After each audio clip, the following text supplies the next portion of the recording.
আসসালামু আলাইকুম। যারা কন্টেন্ট ক্রিয়েটর আছেন তাদের জন্য বিশাল একটি সুখবর দিয়েছে বর্তমানে বাংলাদেশ সরকার। প্রিয় দর্শক, প্রত্যেকেই জানেন যে 2026-27 অর্থ বাজেট ঘোষণা করা হয়েছে। সেখানেই কিন্তু মাননীয় মন্ত্রী আমির খসরু মাহমুদ চৌধুরী, যিনি অর্থমন্ত্রীর দায়িত্বে আছেন, উনি কিন্তু আপনাদেরকে জানিয়ে দিচ্ছে যারা কন্টেন্ট ক্রিয়েটর, যারা ইতিমধ্যে অনেক ধরনের ভ্যাট, ট্যাক্স, আয়কর রিটার্ন বিভিন্ন ধরনের ঝামেলায় জর্জরিত ছিলেন, এখন থেকে আপনাদের সব ধরনের ইনকামের উপর ট্যাক্স আরোপিত বাতিল করা হয়েছে। অর্থাৎ যারা কন্টেন্ট ক্রিয়েটর আছেন তারা এখন থেকে আপনার কন্টেন্ট ক্রিয়েটর ইনকামের উপর কোনো ধরনের ট্যাক্স থাকবে না। এটাকে সাধারণত রেমিটেন্স হিসেবে ঘোষণা করা হয়েছে। আমি মাননীয় অর্থমন্ত্রীর বক্তব্যটা আপনাদের সামনে পেশ করতেছি।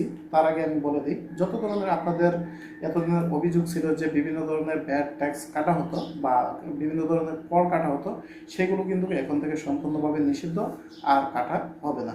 এ ধরনের একটি আশ্বাস আমাদেরকে মাননীয় মন্ত্রী মহোদয় দিয়েছেন।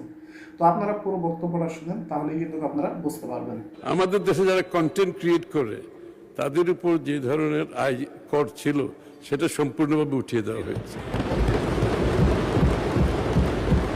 কারণ আমাদের দেশের ইয়াং জেনারেশনরা এখানে এত ভালো করছে, এটা দেশের জন্য যেরকম উপকার, তারা বাইরের থেকে প্রচুর বৈদেশিক মুদ্রা নিয়ে আসতে পারবে।